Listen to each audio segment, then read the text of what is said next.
Hello everyone and welcome to episode number 10 of The Great Journey. So we're going to start off this episode by just opening a couple of packs that we got from the web app and also the weekly gold pack that we got for pre-ordering the Ultimate Edition. So we get this guy Alberto Garcia from Mexico, and unfortunately he's not going to end up selling for 700 coins. He's going to sell for a lot cheaper than that. Just listing off some players, you know, maybe we'll get just a little bit extra coinage from them. And then in this gold pack, we didn't get a whole lot.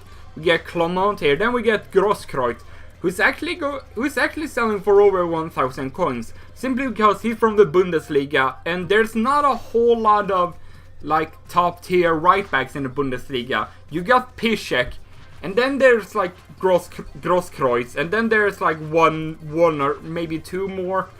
So in this game, the outside backs, there isn't a whole lot of top tier ones. The highest rated is actually Dani Alves, or highest rated that is not a legend, or informed, just a regular card. That's Dani Alves at 83 rated.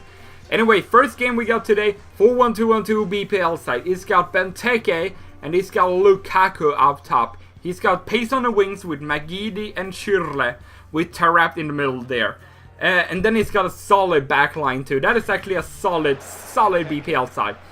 And nothing really much happened in this game, to be completely honest. He's going to sprint through here with Lukaku and make it 1-0.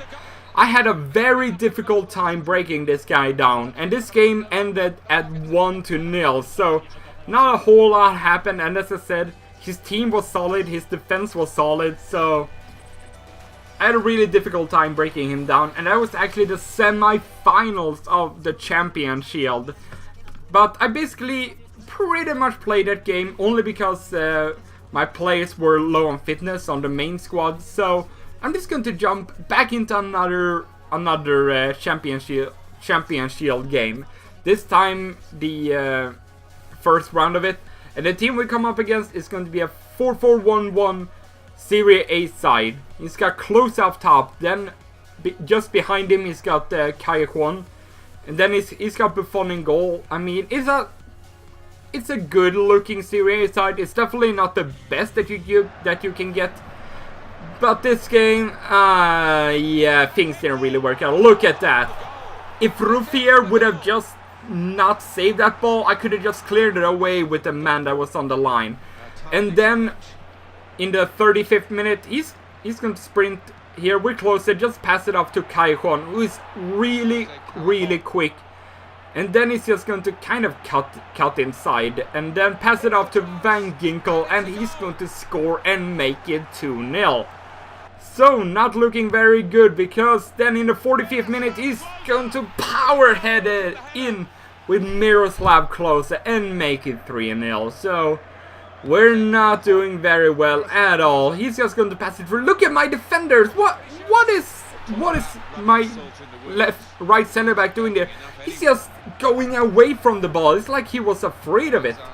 And then in the 60th minute, we're going to go through here with Edison Cavani, just run around the keeper and make it 1-4. So we're kind of back in the game, but kind of not, because we didn't have a lot of time left. And then in the 90th minute, again, Cavani just sprints through and slots it under the keeper and make it 2-4, but it's way too late. He's going to end up winning the game with 4-2. So that's our second defeat in a row. But as I said, it was mainly I played these games with this team mainly because I wanted the fitness back on the players. So I wasn't too bothered, even though I lost in the semi-finals. I mean, I felt like it would have been a bonus if I would have gone through. And again, as you could see from the stats, I didn't manage to create a whole lot of chances, unfortunately. But now it's time to jump back into seasons, hopefully to redeem ourselves, hopefully to not get a third loss in a row. And the team we come up against is a 4-2-3-1 full Brazilian side. Brazilian sides were very good in FIFA 12 and FIFA 13. I didn't see a whole lot of them in 14 or for that matter 15 because The Brazilian league is not in this game, and there's not a whole lot of top tier Brazilian strikers, unfortunately. But there are some good Brazilian players like Neymar and Hulk. But he's going to start off the game here in the 4th minute, unfortunately. And then after a corner, he's going to head it out. But Alaba is going to be there and he's going to score a goal. That definitely doesn't happen a lot with my outside backs. But as you can see from the replay here, it took a little bit of deflection, which the goalkeeper wasn't really ready for that. And then at the start of the second half, Benzema is going to get on the ball, get a little bit lucky there to still hold on to the ball, but eventually he's going to slot it in to the back of the net. The thing that Karim Benzema does best, or Cavani might actually do better than him.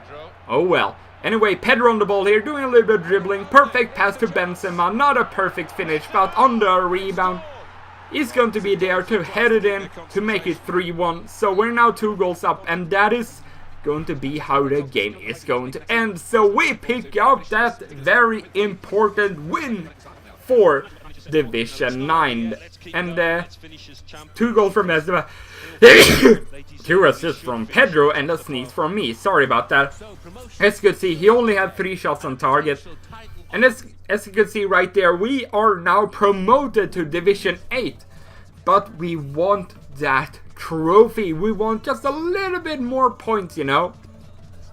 So we're going to jump straight into another game, and this team has got a 4-3-3 Bundesliga side. It's a decent looking side. He's got pace on the wing with Aubameyang. He's got Ramos up top. He's got a 5-star skiller in Maxim. His midfield is not very good defensively. Gentner is probably the best defensive player that he has in the midfield.